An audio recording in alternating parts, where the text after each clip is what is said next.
दिल्ली में भारी बारिश के कारण कई इलाकों में जलभराव की स्थिति बनी हुई है, जिससे लोगों को परेशानी का सामना करना पड़ रहा है। जैनपुर इलाके में एक दीवार गिरने से 7 लोग की मौत हो गई।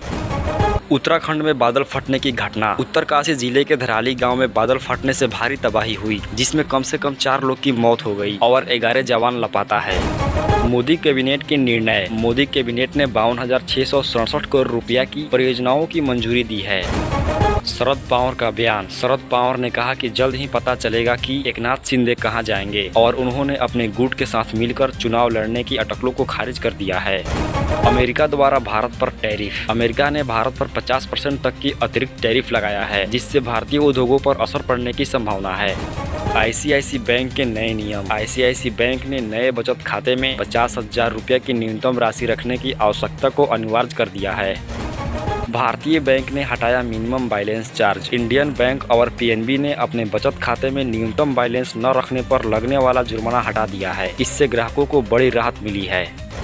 ग्लोबल फाइनेंस मैगजीन ने भारतीय स्टेट बैंक को 2025 का दुनिया का सर्वश्रेष्ठ उपभोक्ता बैंक घोषित किया है। यह सम्मान बैंक के उत्कृष्ट ग्राहक सेवा और वित्तीय प्रदर्शन के लिए दिया गया है।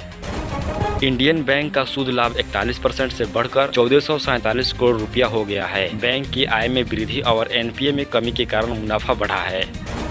RBI का बैंकों पर जुर्माना। RBI ने इंडियन बैंक और महिंद्रा एंड महिंद्रा फाइनेंस पर नियमों का पालन नहीं करने के लिए जुर्माना लगाया है। इंडियन बैंक पर 1.61 करोड़ रुपये की जुर्माना लगाया गया है। PM किसान की 20वीं किस्त जारी। PM मोदी ने 9.7 करोड़ किसानों के खाते में 2,000 रुपया ट्रांसफर किए, जिससे उनका इंतजार खत्म हो गया। यह राशि सीधे किसान के बैंक खातों में जमा की गई है। गन्ना किसानों की मोदी सरकार का तोहफा। केंद्र सरकार ने गन्ना किसानों के लिए FRP में 4.41% की बढ़ोतरी की है, जिससे अब यह 355 रुपया प्रति क्विंटल हो गया है। इससे गन्ना किसानों को फायदा होगा।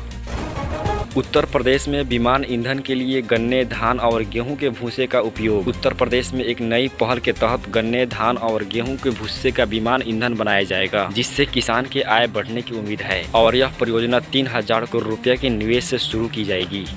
किसानों के लिए कृषि उपकरण बैंक। मध्य प्रदेश सरकार ने 816 ग्रामीण कृषि उपकरण बैंक स्थापित करने की योजना बनाई है, जिससे किसानों को कृषि उपकरणों की सुविधा मिलेगी। किसान आंदोलन। पंजाब और हरियाणा में किसान आंदोलन जारी है, जिसमें किसान MSP की गारंटी और अन्य मांगों को लेकर प्रदर्शन कर रहे हैं। कुछ किसान नेता सरकार के साथ बातचीत के लिए तैयार है, लेकिन अन्य कभी भी आंदोलन जारी रखना चाहते हैं। तेज प्रताप यादव का बड़ा ऐलान। तेज प्रताप यादव ने महुआवा सीट से निर्दलीय चुनाव लड़ने की फैसला किए हैं, जिससे बिहार के सियासत में हलचल मच गई है। चिराग पासवान का बयान। चिराग पासवान ने कहा कि नीतीश कुमार ने बिहार के 90 के दशक के जंगल राज से निकाल कर लाए हैं और अब NDA के साथ मिलकर चुनाव लड़ने की तैयारी कर रहे हैं। तेजस्वी यादव का आरोप। तेजस्वी यादव ने चुनाव आयोग पर आरोप लगाया कि विधानसभा चुनाव से पहले बिहार में वोटर लिस्ट का विशेष पुनरीक्षण गरीबों, दलितों और अल्पसंख्यकों को वोटिंग अधिकार से वंचित करने के लिए किया जा रहा है। NDA में सीट बंटवारे पर घमासान। NDA में सीट बंटवारे को लेकर घमासान तेज हो गया है। भाजपा अपनी रणनीति बना रही है। AIMIM की तैयारी। AIMIM ने बिहार में तीसरा मोर्चा बनाने की कोशिश कर रही है और कई दलों से बातचीत जारी है। कांग्रेस की तैयारी। कांग्रेस ने बिहार में चुनाव से पहले संगठन को मजबूत करने की तैयारी कर दी है और 6 सदस्यीय स्क्रीनिंग कमेटी का गठन किया गया है। बिहार कैबिनेट की बैठक। बिहार कैबिनेट की बैठक में कई एजेंडों पर मुहर लग सकती है, जिससे राज्य के विकास की गति मिलेगी। राजद नेता आनंद सिंह ने दावा किया कि उनकी पार्टी 400 सीट जीतेंगी।